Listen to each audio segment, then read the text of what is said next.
On fait énormément de travail sur comment se préparer, comment organiser cette routine de performance et de préparation à la frappe pour qu'elle aide justement les joueurs à se mettre dans les bonnes conditions et que ça ne vienne pas perturber la fluidité, la synchronisation du geste.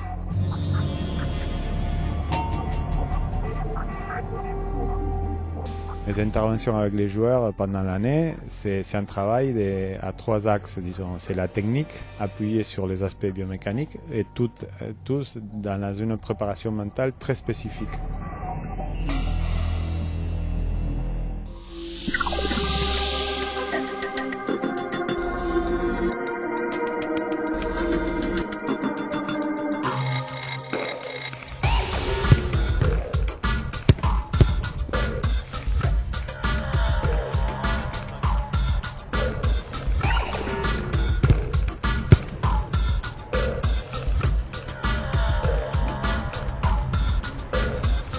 Ça fait 2 ans que j'avais monté avec les gens de la recherche scientifique de la FFR et de la vidéo aussi, un petit dispositif pour faire des analyses techniques des buteurs avec des caméras à 300 images secondes, avec des caméras normales.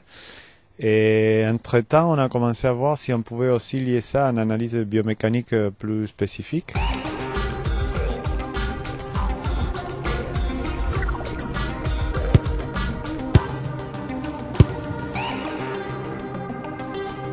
À force de chercher, on est tombé sur une boîte à Montpellier qui commercialise une combinaison sensorielle gavée avec plein de capteurs et accéléromètres surtout qui va nous permettre de faire une bonne analyse.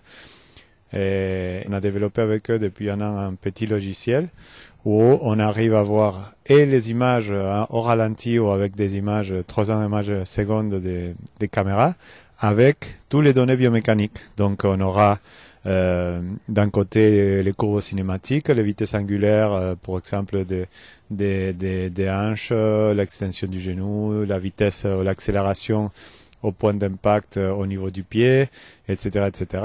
Et en plus, on a les images 3D qui sont assez intéressantes parce qu'on peut les prendre de l'angle qu'on veut.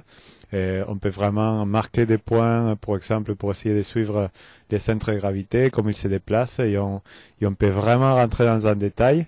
Et donc, bon, on l'avait testé plusieurs fois, et là, c'est la première fois qu'on le fait avec les buteurs du 15 de France. L'idée, c'est maintenant répéter l'expérience pendant les tournois. Grâce à ces données qu'on a eues maintenant, on va monter tout un programme de travail individualisé avec chacun des joueurs, avec vraiment une analyse très spécifique de leur technique.